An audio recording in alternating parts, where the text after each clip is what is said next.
want to do we have anyone in here who has low back pain? Come on up. Let's have you on your back. We'll take you too. So, hands by your side.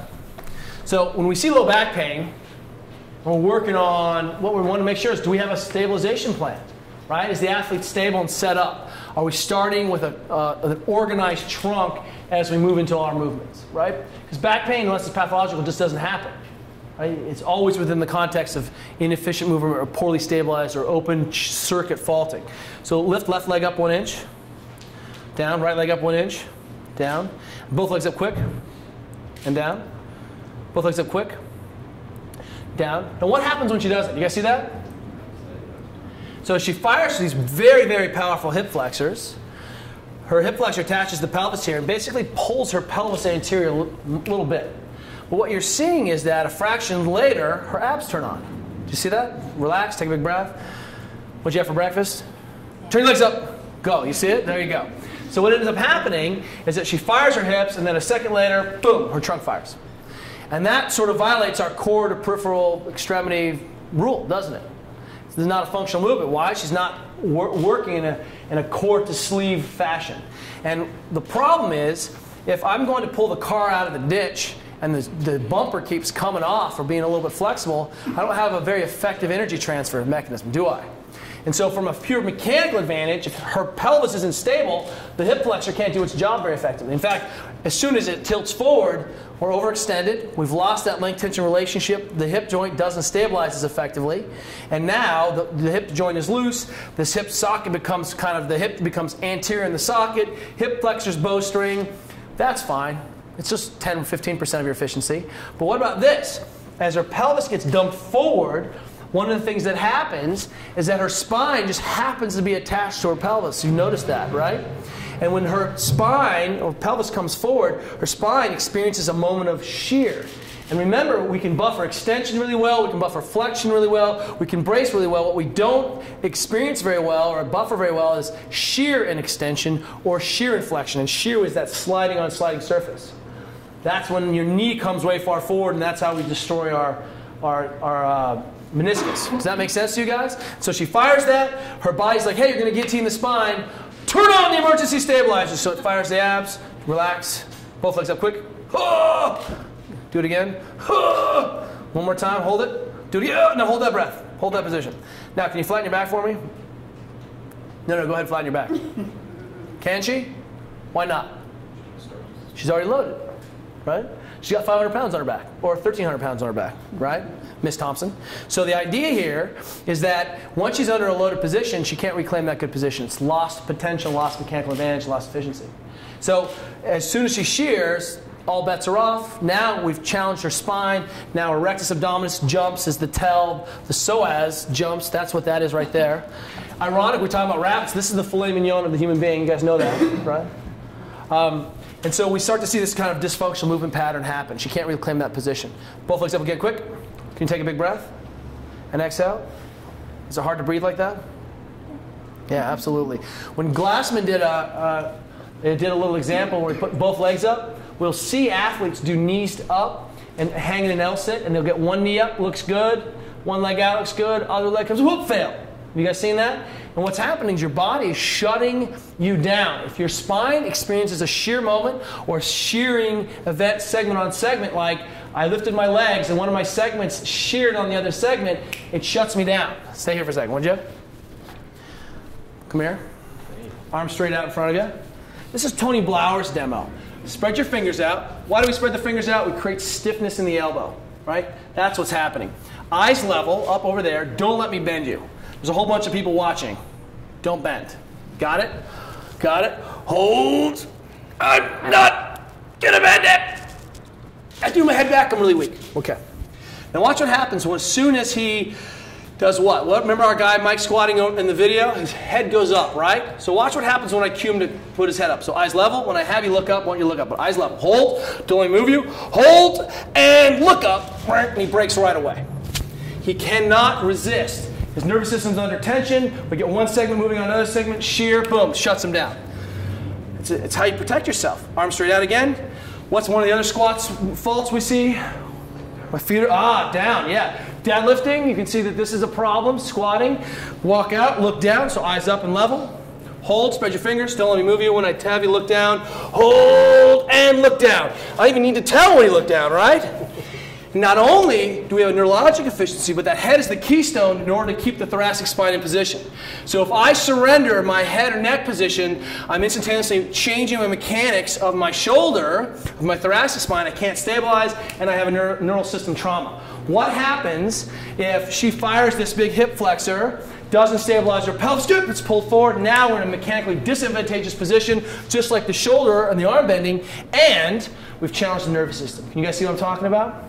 One of the things we want to do is correlate, oftentimes, relax for me, range of motion to spinal stability. So athletes should be able to extend their legs straight for a score, right? So this is a 0. She gets 0 out of 1. Congratulations. That's less than 50%. That's the end. And that's where she comes on tension. Now watch this. Take a big breath in your belly. Where does she take a breath? Yeah.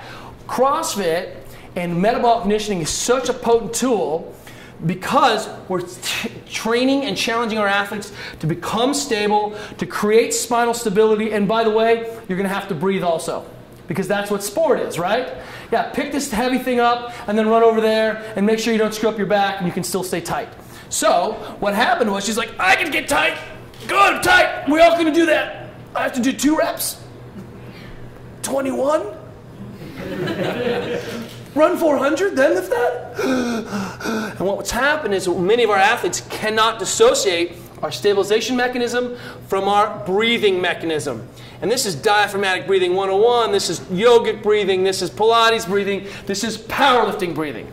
So what I need to do is take a breath in my belly, exhale, and on the exhale, create stiffness. This is easy. I'm not talking about sucking. I'm not talking about drawing in or hollowing or caving. I'm talking about creating stiffness around the spine. To do that, I shrink wrap all the musculature around the spine. Now it's stiff. I don't suck or hollow. That's a mistake. Think about getting stiff and tight, and it's easy to do that on the exhale. Big breath in the belly. Exhale and get stiff. Good. Pants get loose. You can see the rib cage. Now, I'm interested that she can stay tight and still breathe. Can you do that? Yeah, and now I want to see that her diaphragm is still descending. Breathe into, there you go. And now you know what you're doing? You're breathing like my dog, Shaka. You've seen Shaka in the mobility WOD? She's a little corgi, she's a little obsessed. You pick up the ball, and she's like, her little dog pelvis is rock hard. And then you put the ball down, and she's like, you pick it back up, she's ready to go, and that's what's going on. You'll see these, you think I'm obsessed. I don't film my daughter's head, I film her squatting. I film my dog breathing, okay? So here's the deal, big breath in the belly, exhale. Now if it's 10 out of 10, she's about to lift 100 million pounds, she better be stiff, right? So get stiffer, get stiffer, get stiffer, get stiffer. Now take a breath. It's hard, isn't it? She's breathing into a steel cage. It's like she's a compressed steel canister, putting compressed air in there, you bet. Maybe running around the block is a 4 out of 10. 5 out of 10. You know, doing a thruster, 7 out of 10. Maybe I'm walking across with a loaded yoke. We have 500 pounds on the yoke, and my breathing looks like this. I'm so scared to breathe. But that's how I breathe. But I have to be conscious that I can still stabilize. Big breath in the belly. Exhale. Squeeze your butt even. Oh yeah, it turns out you use your butt to control the pelvis position too. Now lift both legs up. Oh, she didn't lose her spinal position, did she? Because it turns out having a plan is better than no plan. Even an incomplete or beginner plan is still better than no plan.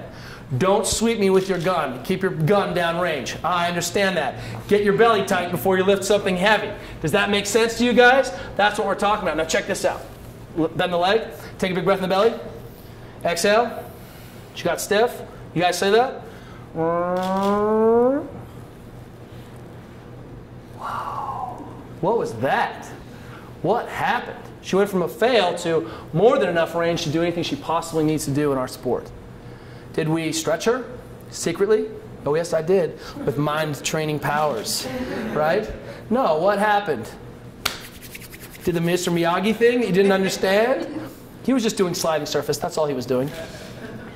What happens is that she got her spine stable, Her system doesn't perceive that as a neurologic threat. The spinal nerves that exit the spine are not being jerked around by the overextension of the joints, and suddenly we break the short feedback loop, and the meat tunnels become loose.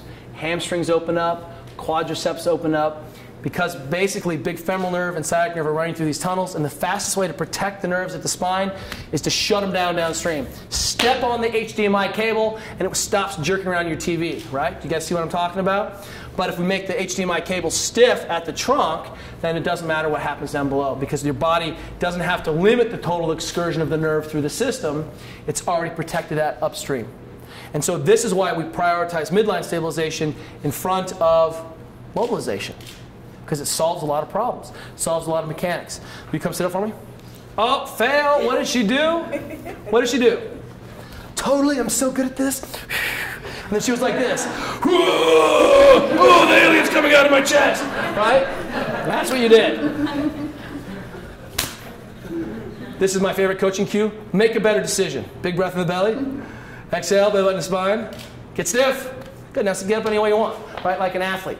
And you can start to see the demands of this extra rotation start to decay in my athletes over time. And what's our cue from across the room? Broken! Squeeze your butt. There it is. This was an athlete who selected herself for a demo because she had back pain. I put her in a push-up position. She starts to overextend and breaks her position. I start to see why everything hurts her back. Does that make sense? Feet together. Squeeze your butt. Lower yourself down. Press back up. Externally rotate again. Beautiful.